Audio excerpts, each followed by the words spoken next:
Welcome to this session. Today we will talk about leadership in navigation in human resources management. It is an interesting topic, but a very important topic that we all need to reflect upon and hopefully implement in the workplace. Leadership in human resource management does involve inspiring others, influencing people, and empowering your employees, your teammates, and your colleagues to achieve the predetermined organizational goals. So HR plays a strategic role in shaping the company's culture, in driving talent acquisition as well as retention of top talent, while fostering employee engagement on a continuous basis. Effective HR leaders possess strong business acumen, excellent communication skills, and a high level of emotional intelligence. Some of the key characteristics of HR leaders can include thinking strategically based on the vision, having strong communication skills, and being able to collaborate with others within your department and stakeholders outside. They should be able to coach and develop their own expertise and also the talent of their employees. Effective HR leaders know how to manage change and adapt. They are data driven in terms of their decision making to decide based on facts and patterns and trends, and also to maintain a high level of emotional intelligence as well as empathy for employees, for suppliers, for consumers, and other relevant individuals within the organization. Demonstrating strong leadership, HR professionals can drive business outcomes through talent optimization. They can foster inclusivity within a cross-cultural or any diverse environment. They can develop and implement various initiatives that are considered to be innovative and relevant for any given situation. They can build strategic partnerships within the organization and other departments or with other departments or outside of the organization with relevant stakeholders. They can enhance employees' experience and well-being, so they want to be in the department, they want to be with the organization to achieve its mission and vision statements. And they position HR as a key business partner within the organization by seeing and showing patterns of what is likely to happen in the years to come and preparing for that on a proactive basis. Talent optimization has to start with a business strategy and then diagnosing the situation by doing a SWOT analysis or looking at the strengths, weaknesses, opportunities, and threats in a given environment and designing relevant strategies that focus on the effective hiring and recruitment of top talent and then inspiring those individuals to be as productive as possible so you can achieve the outcome that is needed and relevant for a sustainable organization. Talent optimization is a multi-pronged discipline that details what is required for aligning an organization's strategy in talent strategy so that the firm or organization can achieve the results that they desire. Of course, as you can see on the visual, at the core of talent optimization is the collection, analysis, and application of people-related data. So leadership, how does it differ from management is one of the questions we can reflect upon today. Management is the process of achieving your goals within the organization while working with and through people using available resources in the most efficient manner possible. And this might require some planning, organizing, leading, and controlling. So leadership is included within the management functions. So managers plan, organize, lead, and control. So try to become a good leader. It is an important part of management functions. Now, some of the skills that managers need are technical, human, and conceptual. When you're at the beginning of your career or lower rank management levels, you're likely to use your technical skill a little bit more than your conceptual skills. And the human skill is always going to be important for all individuals at all levels. But as you gain more experience, you need to develop the conceptual skill more and more in order to have the ability to solve complex problems and differentiate between cause and effect. In other words, focus on the root causes of successes and also challenges that the organization might face at any given time. So leaders foster creative thinking by being open-minded and encouraging new ideas, while managers prioritize efficiency and streamlining operations. Leaders inspire and motivate. Managers are concerned with structure, with coordination, and with efficiency.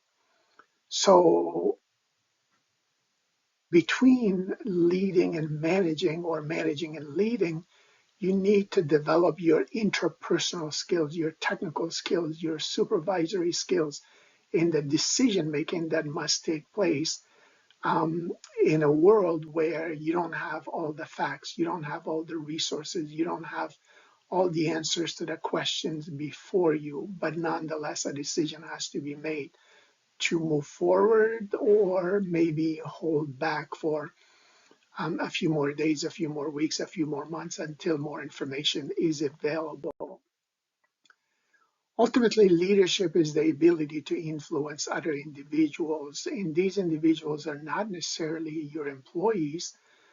So the people you're trying to influence could be individuals above you, alongside you, or it could be in society or family without a formal rank making you a manager or a supervisor. So leadership is different from management in that a leader strives for voluntary cooperation, whereas a manager may have to depend on coercion to change employees' behavior. The process of influencing others to facilitate attainment of organizations' goals is what leadership is all about.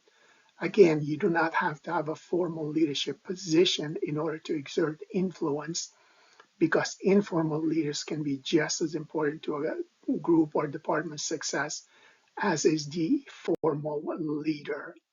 Virtually all leaders of effective groups and organizations provide direction, meaning to followers. They generate trust among employees and obviously between managers and their followers. They favor action and risk taking, and these leaders are usually purveyors and whisperers of hope. In today's environment, effective leadership is said to be when you influence or help others to go beyond their predetermined destination. So hopefully all of you get the opportunity to do so. I had my first opportunity to attend a situational leadership workshop when I got promoted into management within the public supermarket environment back in the late 80s. And luckily, I was surrounded by very caring, very respected professionals, not only in my own region or department in store, but also within the organization. As you all know, Publix is one of the top 100 best companies to work for in the United States over the last couple of decades. And employees have hope for the future of the organization. They're committed because their leaders help them develop. And that was the case with me. Not only the managers I work with, the leaders that were around me were encouraging and supporting, but they were good mentors for me. They showed me that I can be much more than what I was at a given time, even though I enjoyed management and working in the company, but they constantly create an environment where I could continue my education. So Publix leaders made it possible for me to do my bachelor's degree, my master's degree, and my doctorate degree, as well as two postdoctorate specializations while I was working within the organization. So I'm thankful for all those individuals. And I was at a place where I was surrounded by people that I respected, people that I learned from, and people that appreciated me being with them. So creating that type of environment is really the job of leadership. Ultimately, situational leadership is what I was exposed to at the beginning of my career. And this theory basically says what makes a good leader. What makes a good leader depends on the style of leadership you use and the people in the environment that you're surrounded with. I have been lucky enough to have had many, many great mentors and coaches. On this photo to my right is my doctoral chair and dissertation supervisor, Dr. Tim McCartney. And to my left on the photo is Dr. Paul Hersey, who was the co-founder of situational leadership theory, along with Dr. Ken Blanchard. I have been lucky enough to have met both founders of the situational leadership during my career with Publix and also during my time as a professor at Nova Southeastern University. So in this photo, I am sitting with Dr. McCartney and Dr. Hersey at a Nassau resort when we attended a conference.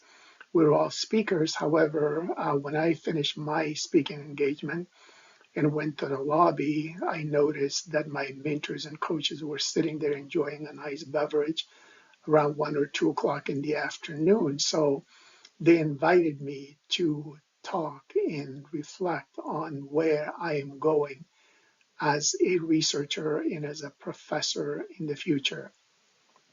So, surrounding yourself by people who you admire is a key element of growth in your career and in your profession.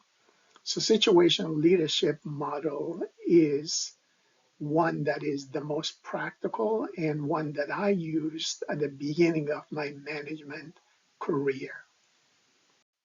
People like Dr. Paul Hersey and Dr. Ken Blanchard emphasize the competencies of leadership, that leading and influencing requires at least three general skills or competencies, which are diagnosing, adapting, and communicating effectively. So if we do things based on diagnosis and adapt our style of leadership and communicate effectively with followers, ultimately this can build your character as being an effective leader.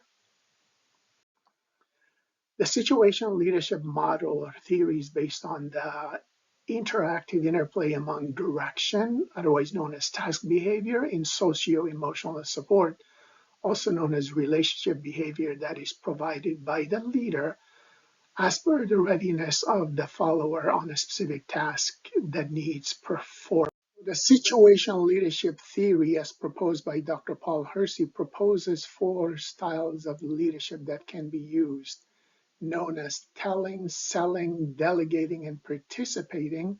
All of this is contingent on the readiness of the follower or the employee that you're trying to influence to get a specific job done correctly in a timely manner. So readiness levels of employees can vary based on whether they have done the job in the past or not, and whether they're motivated and willing to do the job right now. So those who are able and willing to perform the job, that means they are at readiness level 4. On the other hand, those who are new to the job or insecure or unwilling to do it, they are at readiness level 1. So you start by telling them what needs to be done. So the styles of leadership obviously have to be matched with the readiness of the follower. That's what Dr. Paul Hersey mentions, and also Dr. Ken Blanchard has always mentioned that whenever you direct or coach or support or delegate to an employee, you need to make sure you look at their development levels and then adjust your style of leadership with that.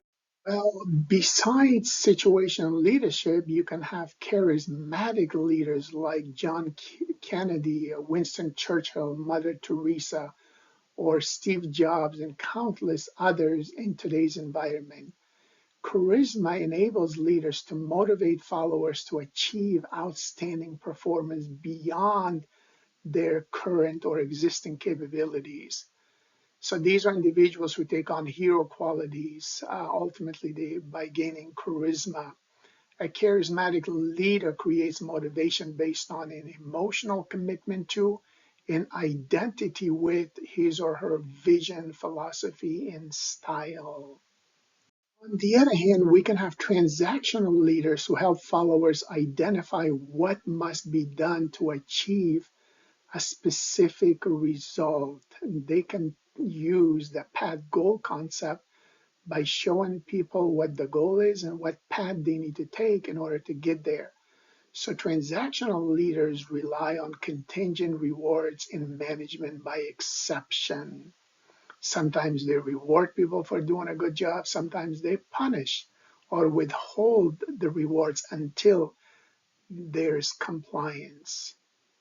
The other side, the transformational leader motivates followers to work for long-term goals that are in the collective interest of everyone in the department or in the organization or in the society.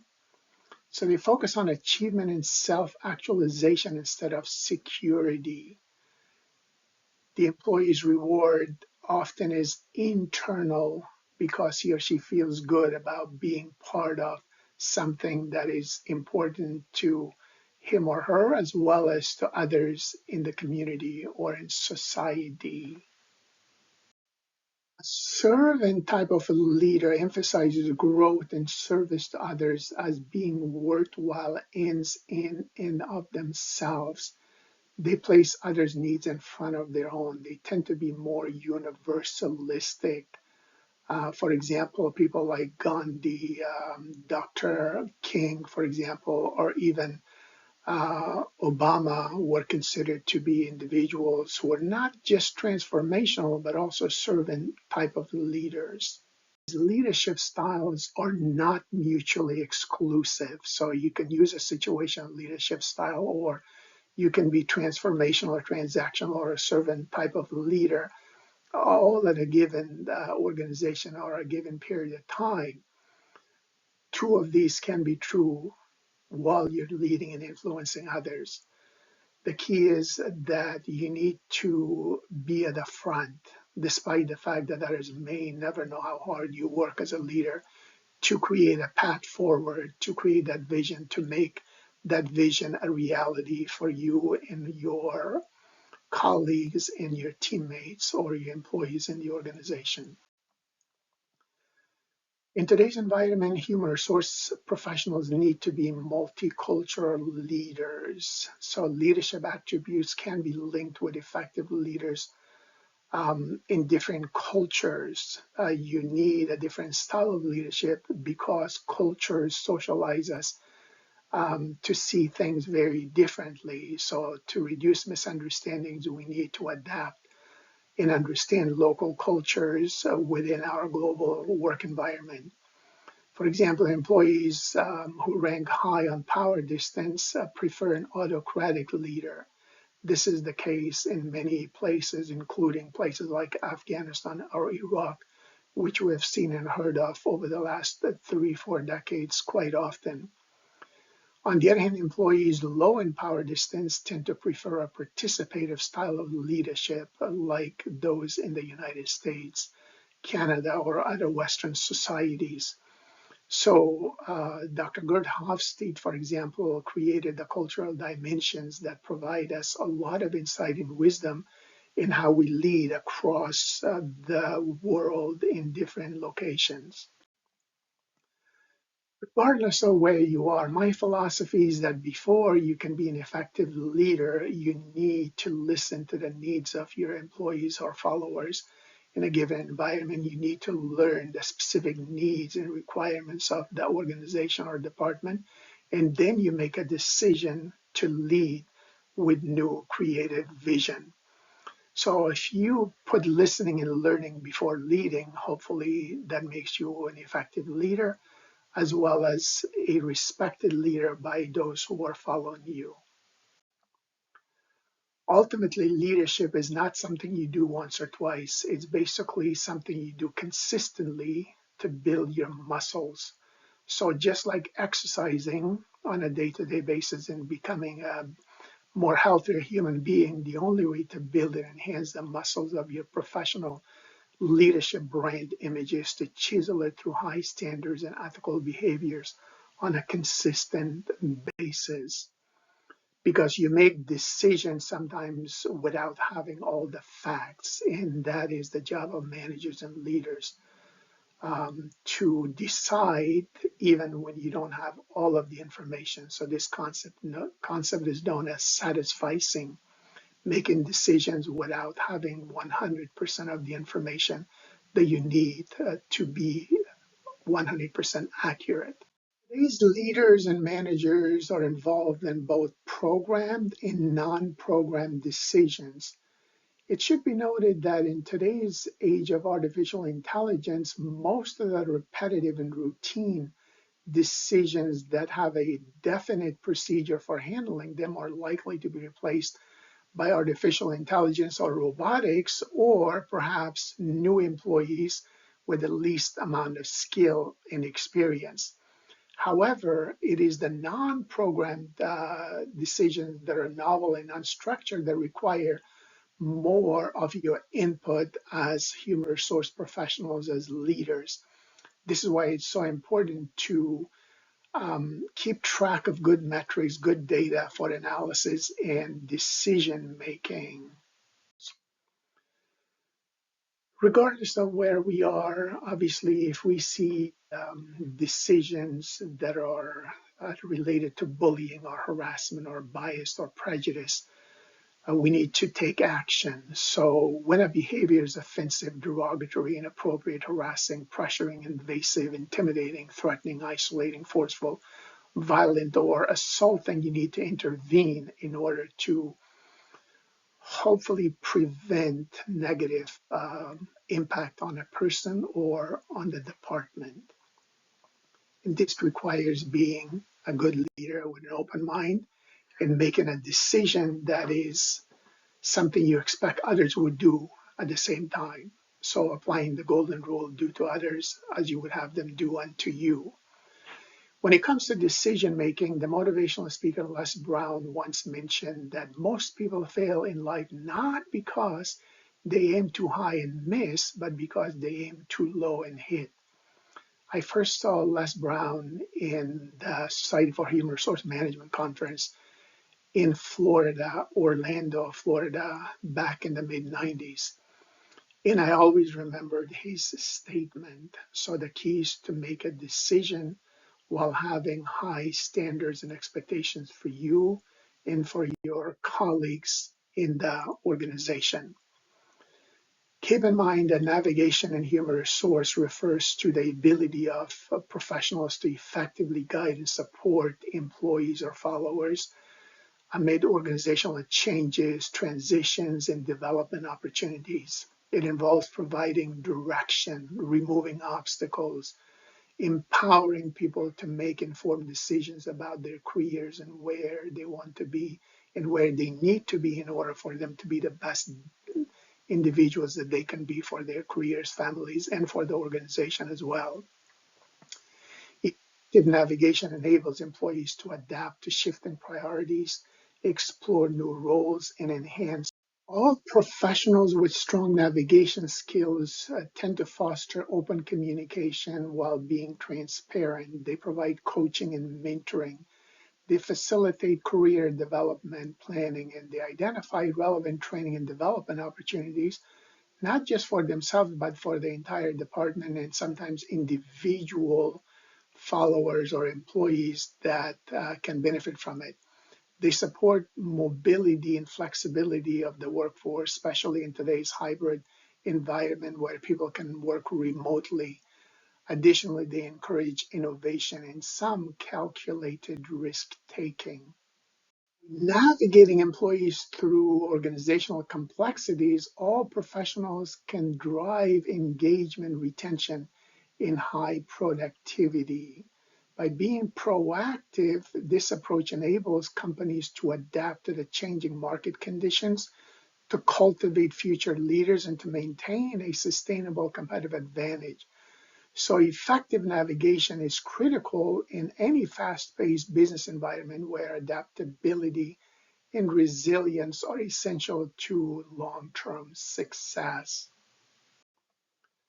So engage your employees to maximize value over time by reducing resistance to change and increasing their commitment. Or engagement can increase their satisfaction as well as so engage your employees to maximize value over time by reducing resistance to change and increasing their commitment. Or engagement can increase their satisfaction as well as overall productivity, thereby creating a sustainable competitive advantage for you and your company. It's been said that highly engaged employees are 480% more committed to helping the company succeed. And these engaged employees are 250% more likely to make recommendations for improving your department, your management skills or styles in leadership brand overall.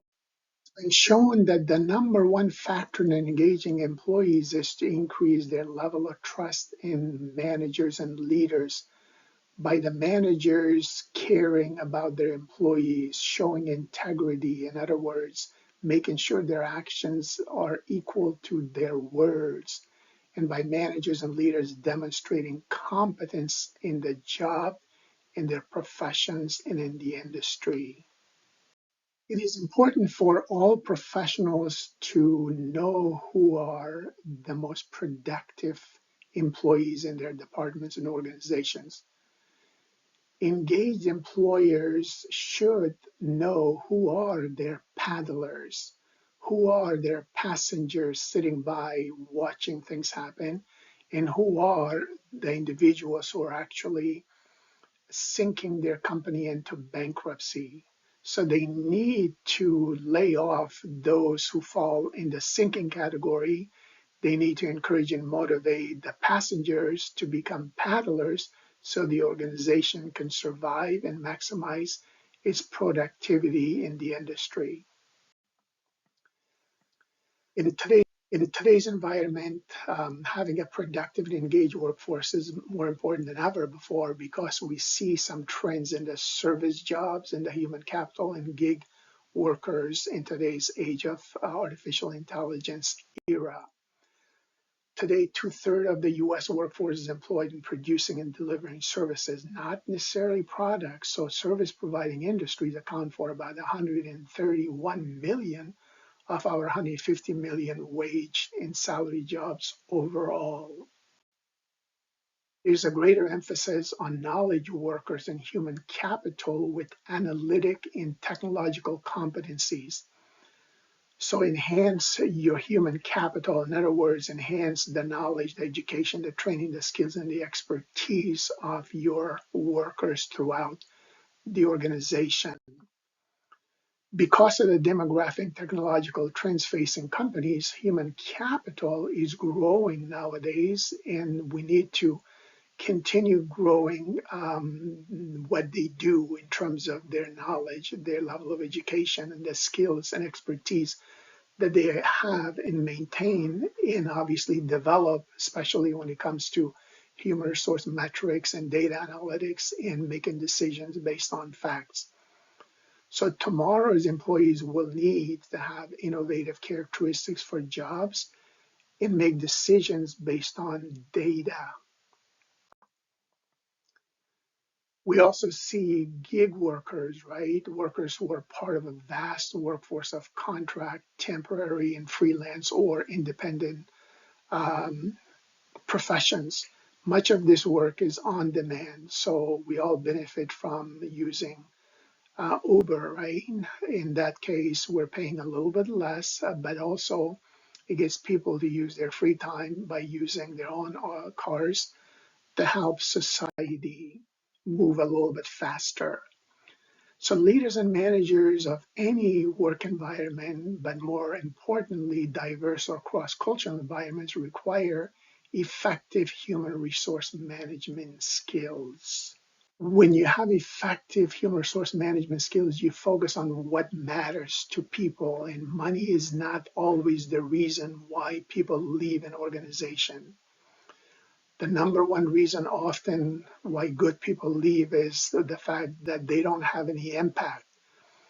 And number two is when I was not recognized for my hard work. So recognition makes a difference. Then learning and development is an important element for keeping top talent. And keep in mind that talented colleagues want to be surrounded with other talented colleagues who show integrity and who are respected in their professions. The meantime, differentiate yourself and be better than average, because being average is no longer sufficient for sustainable success in this modern era where technology, data, in fact, makes decisions are becoming more important than ever. And also, people want more from their work now than ever before. So, create a good workplace, and talented people would be attracted to join you and stay with you. Remember that creating a great team is necessary because a team with a clear sense of purpose tends to work better, has more satisfaction, and often wins faster with bigger outcomes. As Charles Darwin once said, it is not the strongest of the species that survives, nor the most intelligent that survives. It is the one that is the most adaptable to change. So have an open mind and the character that is able to help you adapt. As the motivational speaker Zig Ziglar said, success requires character, commitment, and discipline. Because it was character that got us out of bed, commitment that got us into action, and discipline that enabled us to follow through. As the philosopher Goethe mentioned, knowledge is not enough. We must apply the knowledge and wisdom that we acquire. Similarly, motivation or willingness is not enough. We must actually do what we say we should do and what must be done in a given situation by data, by analytics, by assessment, and obviously using the right style of leadership to help influence others. Be a role, as always, try to build a reputation for being an objective, analytic, and a rational professional in your department and also in your industry. Try to analyze the numbers, the data, and all of the facts surrounding each situation to make evidence-based decisions. Not only you will be a respected manager and a good leader in your profession, but you will be a good role model among your colleagues. Thank you for listening. Good luck.